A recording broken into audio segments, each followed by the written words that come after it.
جس شخص نے ہمارے آقا و مولا سید المرسلین رحمت للعالمین سیدنا حضرت محمد مصطفیٰ صلی اللہ علیہ وآلہ وسلم کی شان اقدس میں گستاخانہ فلم بنائی ہے، وہ واجب القتل ہے، اور جس مسلمان کی پہنچ وہاں تک ہے وہ اس کو قتل کر دے۔ بلا شک و شبہ اس شخص کا انعام جنت ہے۔ اب ہماری تو پہنچ نہیں ہے، لیکن کچھ ایسے مسلمان بھی ہوں گے جن کی وہاں پہنچ ہوگی۔ قرارداد نمبر 2، تمام یہ آپ کو منظور ہے بھئی قرارداد؟ ذرا ہاتھ اٹھائیں سب، جس کو منظور ہے وہ سب ہاتھ اٹھائیں۔ ٹھیک ہے یہ قرارداد؟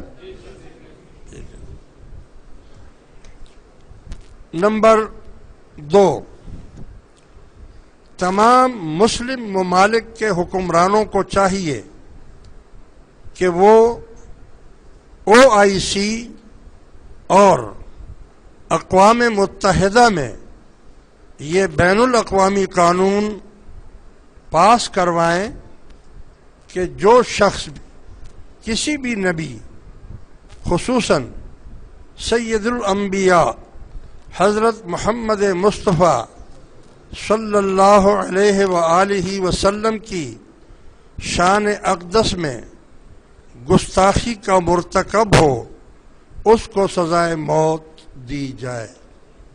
منظور ہے؟ یعنی اقوام متحدہ میں بھی تو یہ قانون ہونا چاہیے۔ قرارداد نمبر 3، پاکستان کے آئین میں الیکشن میں حصہ لینے کے لیے گریجویشن کی شرط کو صدارتی آرڈیننس کے ذریعے ختم کیا گیا ہے۔ اس شرط کو بحال کیا جائے۔ جب ایک کلرک کی نوکری کے لیے بھی بایو ڈیٹا، تجربہ اور قابلیت کی اسناد مانگی جاتی ہیں تو جو اسمبلی قانون ساز ہے اس کے ممبر کے لیے بھی تعلیمی قابلیت لازمی ہونی چاہیے۔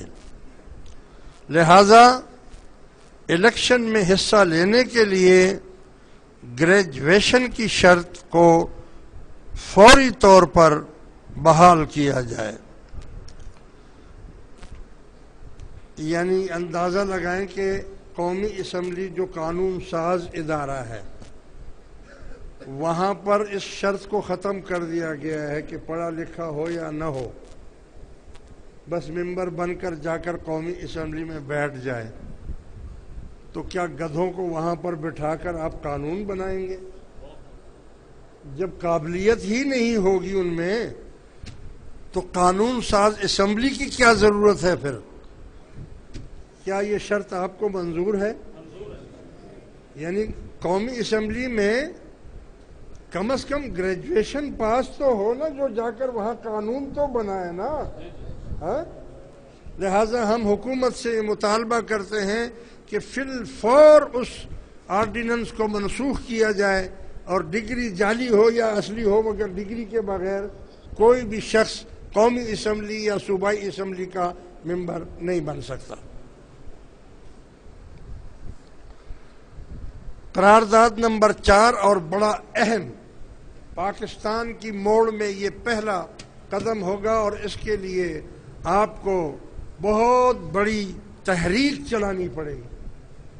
ہو سکتا ہے کہ ہماری زندگیوں میں یہ نہ مانے، کیونکہ ماننے والے نہیں ہیں یہ، لیکن ہم بیج تو اس کا رکھیں، آنے والی نسلیں ہی اس کو ٹھیک کر دیں، تب بھی بہت بڑی بات ہے۔ لہذا اس قرارداد کو بڑے غور سے سنیں آپ۔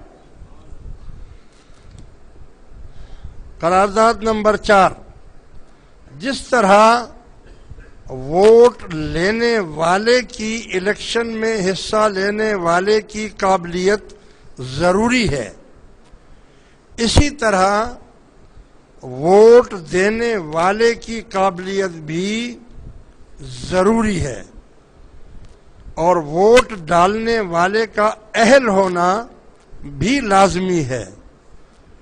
ووٹر کی اہلیت کم از کم انٹر پاس ہو یا دینی تعلیم انٹر کے مساوی ہو۔ ووٹ ڈالنے والا ڈاکٹر، انجینئر، حافظ قرآن، مؤذن، امام مسجد یا عالم ہو، تاکہ باشعور طبقہ ہی ووٹ ڈالے اور بہتر لوگوں کو منتخب کیا جا سکے۔